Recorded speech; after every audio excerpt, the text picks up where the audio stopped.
Welcome back to part 2 of the kindness. If you're watching this first, turn this off and go to the first video. It was also the duty of kinsman redeemer to redeem the paternal estate, which his nearest relative might have sold through poverty, to act as a go-between in case a person wished to make restitution, and to marry the widow of a deceased relative. This usually fell on the brother. Two young men were working their way through Stanford University. Their funds got really low, and the idea came to engage the great Paderewski for a piano recital and devote the profits to their room, board, and tuition. The pianist's manager asked for a guarantee of $2,000. The young men staged the concert, but when tabulated, the ticket sales totaled only $1,600. The two went to the artist and told them of their efforts. They gave him the entire $1,600 and a promissory note for $400, explaining that they would earn the amount at the earliest possible moment. "No, boys, that won't do." Then, tearing up the note, he returned the money to the boys and said, "Now take out of the $1,600 all your expenses and keep 10% each for your work, and if there's anything left, give me the rest." The years rolled by, war came, and Paderewski was striving with might and main to feed the thousands in his beloved Poland who were starving. There was only one man in the world who could really help Paderewski.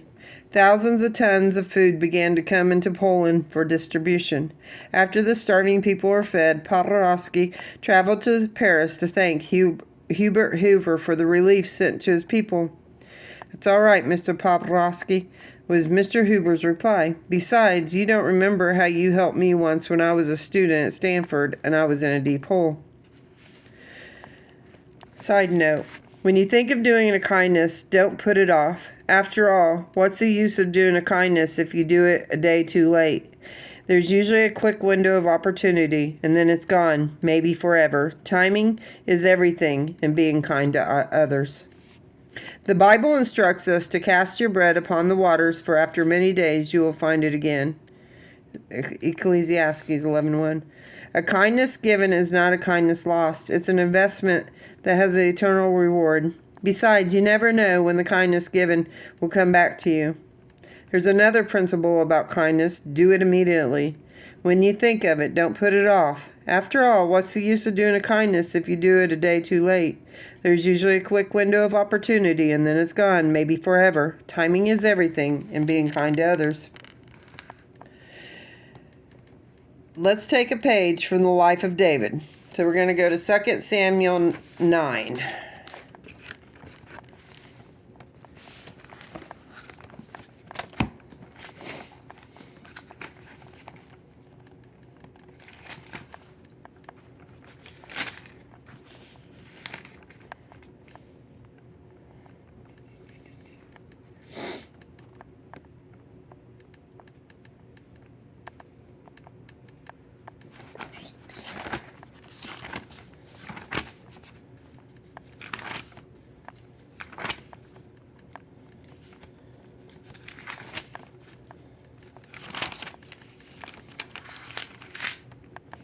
And we're going to read 1 to 13.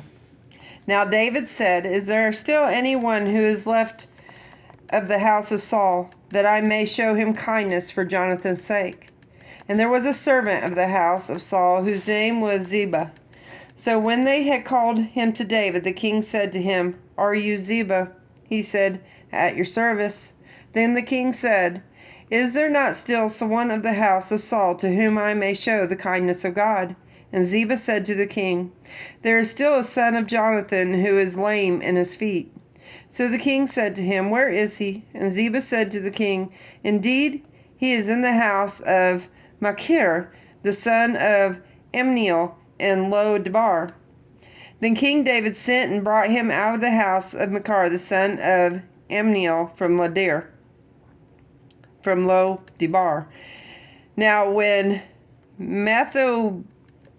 Mephibosheth, the son of Jonathan, the son of Saul, had come to David, he fell on his face and prostrated himself. Then David said, Mephibosheth? And he answered, Here is your servant. So David said to him, Do not fear, for I will show you kindness for Jonathan your father's sake, and will restore to you all the land of Saul your grandfather, and you shall eat bread at my table continually. Then he bowed himself and said, What is your servant that you should look upon such a dead dog as I? And the king called to Ziba, Saul's servant, and said to him, I have given to you, your master's son, all that belonged to Saul and to all his house. You, therefore, and your sons and your servants shall work the land for him, and you shall bring in the harvest, that your master's son may have food to eat. But Mephibosheth, your master's son, shall eat bread at my table always. Now Ziba had 15 sons and 20 servants.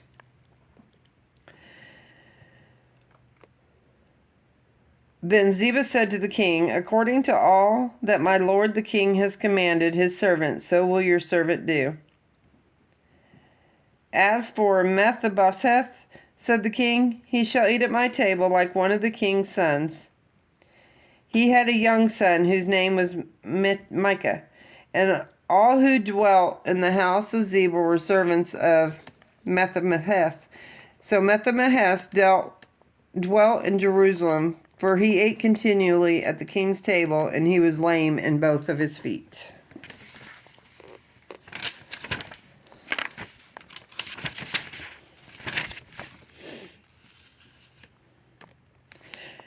Another question.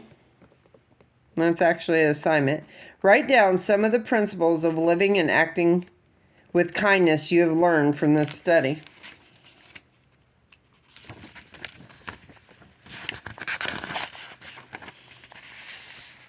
Kindness is a real harvest of the Spirit for others, but it also has a boomerang effect. The more you give, the more comes back to you. Talk about a sense of well-being with the world. In this case, it truly is much more blessed to give than it is to receive. What a joy. What is God really like? What is the single quality of character of Jesus Christ that strikes you the most? For me, kindness is very high on that list. One of the most beautiful prophetic verses written about him is from the pen of Isaiah. He tends his flock like a shepherd. He gathers the lambs in his arms and carries them close to his heart. He gently leads those that have young. Isaiah 40:11. What a picture of kindness. Take time to allow gentleness and kindness to grow in your garden of the Spirit. Like any other fruit of the Spirit, this one, too, must grow.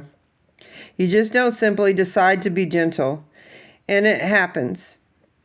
This is the work of the Spirit in your life, and there are a number of actions which you can do to cultivate gentleness in your character. Let's also consider the opposite. There's a tragic story about Lenin, revealing much about his inner soul. Vladimir Ulyanov was born in 1870 to a family which would suffer many tragedies in the years to come.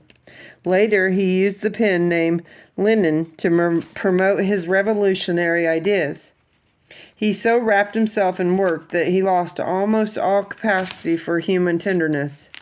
Those close to him knew him to be the most miserable man. Although married, Lenin gave little love to his wife, Krupskaya. One night, she rose exhausted from her vigil beside her dying mother and asked Lenin, who was writing at a nearby table, to awaken her if her mother needed her. Lenin agreed, and Krupskaya collapsed into bed. The next morning, she awoke to find her mother dead and Lenin still at work. Distraught, she confronted Lenin, who replied, "You told me to wake you if your mother needed you. She died. She didn't need you." Heartlessness, thoughtlessness, abuse, and cruelty have ruined more than one relationship. Be kind at all times, which may be easier said than done, but oh, so needed today. There is so much hardness in the world that I am convinced that one of the greatest evangelistic moments of our times would come in the renewal of gentleness. People respond to kindness. There still is a need for hellfire preaching and witnessing, but the hunger, the lost, the lonely, the hurting, the heartbroken are seeking for a Savior who is first of all gentle. Gentle leading will help them find the healer of broken hearts. Too many people are living in a lifestyle dominated by fear. They are running through life like scared. If they only knew how much they were loved by a gentle God and that His people love and care about what happens to them, it would be life-changing. Be gentle, be kind, for just about everyone you meet is a fighting battle of some kind. True nobility of Christian character comes from the heart. Make me a blessing. Out in the highways and byways of life, many are weary and sad, carrying the sunshine where darkness is rife, making the sorrowing glad. Tell the sweet story of Christ and His love. Tell of His power to forgive. Others will trust Him if only you prove true every moment to live. Give as to was given to you in your need. Love as the Master loved you. Be to the helpless a helper needed indeed, until your mission be true. Make me a blessing out of my life. May Jesus shine. Make me a blessing, O Savior, I pray. Make me a blessing to someone today. That was by Ira B. Wilson. And the fruit of the Spirit is kindness. All right, guys, we got through another book. That was a good one. Tomorrow we're going to be doing goodness. So yeah, y'all have a wonderful day, evening, whenever you watch this. And we'll see you tomorrow.